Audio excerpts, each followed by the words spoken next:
Hello, my friends. I hope you've had an excellent week in business, albeit that you've probably been sitting in a very similar environment. Was reflecting this week a little bit around what can't be done because of the situation, because of the environment, because of just generally how the economy's going, the uncertainty around that, and thinking about really what are we taking for granted during times when they're not like this. Because I think it's important when we are sitting there, and I'm sure you're having days where you're up and you're down and you're trying to calibrate, how this is going to affect your life, not only right now immediately with what you have to do with your business and your personal life, but also what is it going to look like on the other side of this. And it's worth sitting and reflecting a little bit on what are the things that I was doing in my business and personal life that I was putting off till tomorrow because I could always do it then.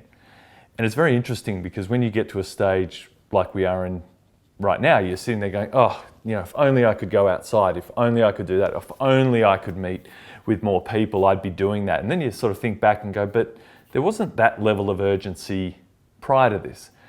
And so it's very important to be thinking about, well, what are the things that I was actually procrastinating on, or that I was pushing down my priority list because I knew I could do them tomorrow, or I knew I could do them the next day. And I must admit, I've met people over years that have basically had that story, but they're 20 years onwards. Say, if only I did that, if only I did that. I was going to do that once upon a time, or I wish I tried that, or no, we've been wanting to do that trip for years. We just put it off and sort of never got round to it. And I think what this has shown us, and what it making us all feel now, is what are the things you don't want to miss out on? What are the things that you're taking for granted when you had the opportunity to do them that you weren't, and now that you're missing them? Because it's triggering something. Now, it'll trigger it in two ways. One of them will be you want to do it just because you can't. So when you take something away from someone, they want it more. It's an excellent sales tactic, by the way, that we'll talk about scarcity in another video. But also, in your personal life, is what are you using as an excuse now because you can't do this? Well, that's the reason stuff can't be done. And it's very important to separate that. It's very important to calibrate what am I in control of right now and what can I do? And then take a mental snapshot of what are the things that I think I should have been doing more of that I'm missing now, that I didn't realize the importance of them in my personal life and business. Because obviously everything's so integrated at the moment that you need to be thinking about also what is the things in your personal life that you're probably putting off to tomorrow.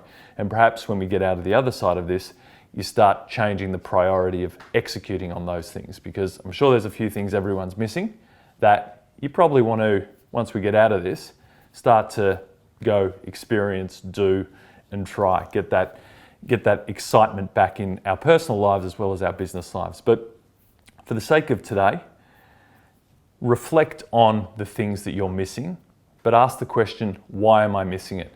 Am I missing it because it was something I used to do well and execute well? Or am I missing it because it's been taken away from me? And if you can find the balance between the things that you recognize that have been taken away from your ability to do, and then you work out, when I have the ability to do them again, I can do them well with a better discipline, and I can do them with more frequency and more structure.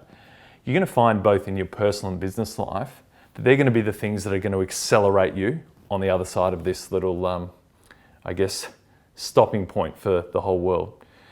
I hope you have had a good week. I hope you're coping. If you need anything, of course, reach out. But have a great weekend, and look forward to speaking to you next week.